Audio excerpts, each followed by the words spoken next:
दोस्तों आज के इस वीडियो में हम चर्चा करेंगे यूजीसी की एससी एसटी ओबीसी की नई गाइडलाइन के बारे में। इस पर विवाद क्यों हो रहा है और सोशल मीडिया में जनरल कैटेगरी के लोग आखिर इस कानून को वापस लेने की मांग क्यों कर रहे हैं और साथ ही साथ इस गाइडलाइन को जारी करने की लागू करने की आवश्यकता क्यों आन पड़ी। सारी बातें जानेंगे इस छोटे से वीडियो में। सारी बातें आपको सारगर्भित तरीके से प्रस्तुत की जा रही हैं। देखो फ्रेंड्स, सबसे पहले तो ये कि इस गाइडलाइन के जारी होने के बाद फिलहाल विश्वविद्यालय हो या फिर कोई भी कॉलेज हो, कैंपस में एक महासंकट खड़ा हो गया है। अब चर्चा इस बात पर हो रही है कि ये गाइडलाइन क्या सभी जातियों के मध्य एक समरसता का भाव स्थापित करेगा या फिर उनके बीच जो भिन्नताएं हैं उसकी खाई को यह बढ़ा देगा। तो देखो फ्रेंड्स, भारत के हायर एजुकेशन इंस्टीट्यूशंस यानी कि विश्वविद्यालयों और कॉलेजों में बहुत बड़ा बदलाव हुआ है, लेकिन बदलाव से ज़्यादा ये एक बड़ा विवाद बनता जा रहा है।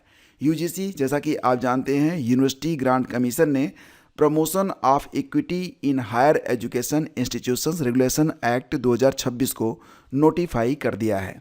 15 जनवरी 2026 से ये नियम देश भर में लागू हो चुके हैं, लेकिन जैसे जैसे इसके बारे में लोग जान रहे हैं, अनारक्षित या सामान्य वर्ग के छात्र इसका सोशल मीडिया पर बड़ा विरोध कर रहे हैं। तो लोग इसे दूसरा एससी एसटी एक्ट कह रहे हैं। आखिर इस गाइडलाइन में ऐसा क्या है? क्यों पिछड़ा वर्ग यानी कि ओबीसी को इस गाइडलाइन में शामिल करने पर जनरल कैटेगरी के लोग इतना विवाद कर रहे हैं और इतना बवाल हो रहा है? इस विवाद को विस्तार से चर्चा करते हैं। तो देखो फ्रेंड्स, सबसे पहले बात करते हैं आखिर नए गाइडलाइन की ज़रूरत पड़ी ही क्यों, आखिर ये गाइडलाइन लाई ही क्यों गई। देखो फ्रेंड्स, अगर आप देखेंगे तो पिछले कुछ सालों से रोहित वेमुला या पायल तडवी जैसे कई मामले सामने आए और ये जो मामले थे इन्होंने पूरे देश को झकझोर दिया था। एक नई चर्चा पूरे देश में चल रही थी। आरोप लगे कि कॉलेज हो या विश्वविद्यालय, पिछड़े वर्ग के छात्रों के साथ जातिगत भेदभाव किया जाता है, उन्हें हतोत्साहित यानी कि डिस्करेज किया जाता है। मामला सुप्रीम कोर्ट पहुंचा तो कोर्ट ने यूजीसी को निर्देश दिया कि 2012 के पुराने नियमों को और अधिक मजबूत बनाया जाना चाहिए और इसी के बाद विनीत जोशी की अगुवाई वाले ड्राफ्टिंग कमेटी ने काम शुरू किया और 2026 के नए कड़े कदम जैसी चीज़ें सामने आई हैं जो कि नई गाइडलाइन के माध्यम से लागू कर दी गई हैं। तो विवाद की असली वजह दोस्तों यहाँ पर ओबीसी को इस गाइडलाइन में शामिल करना है।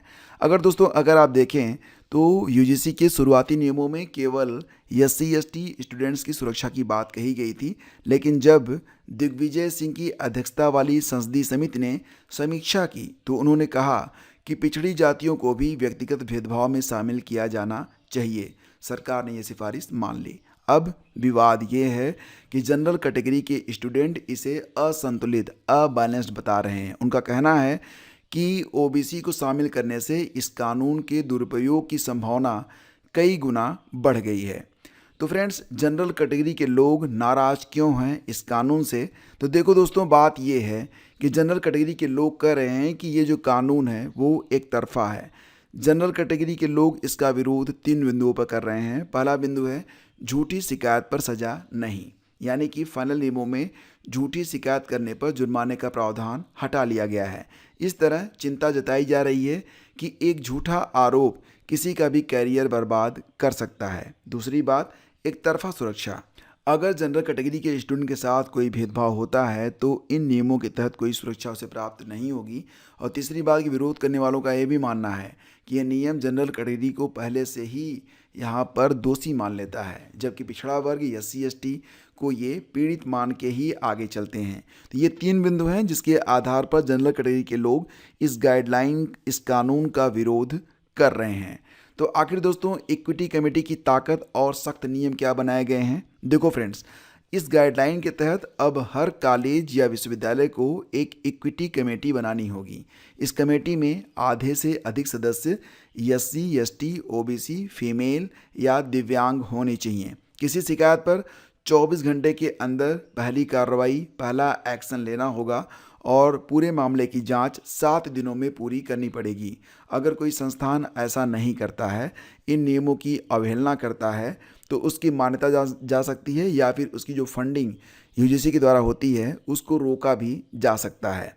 और देखो फ्रेंड्स, अगर आरोप सही पाया जाता है तो परिणाम काफ़ी गंभीर भी हो सकते हैं।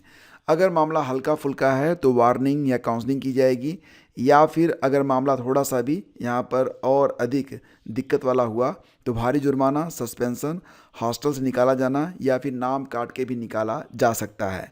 और अगर मामला बहुत ज़्यादा गंभीर है तो कमेटी पुलिस को सूचना भी दे सकती है। देखो फ्रेंड्स, इसके बाद आरोपी छात्र पर क्या क्या एक्शन हो सकते हैं, जैसा कि मैंने आपको भी बताया, तो यूजीसी का कहना है कि इन नियमों का उद्देश्य कैंपस को इंक्लूसिव यानी कि समावेशी बनाने का है, यानी कि सभी को समान रूप से आगे बढ़ाने के लिए ये बात कही जा रही है, जबकि छात्रों का एक बड़ा वर्ग इसे अपने खिलाफ एक हथियार की तरह देख रहा है।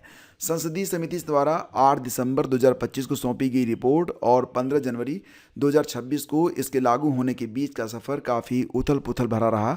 अब देखना ये है, क्या ये नियम वाकई भेदभाव कम करेंगे या कैंपस में जातियों के बीच की खाई को बढ़ा देंगे? आपकी क्या राय है? सादर आमंत्रित है। मैंने बस यहाँ पर जो कानून आया है, जो गाइडलाइन आई है, उसकी पूरी बात व्याख्यात्मक रूप में आपके सामने रखी है। बाकी आपकी सारी राय सर आँखों पर। लाइक और शेयर जरूर कीजिएगा। धन्यवाद।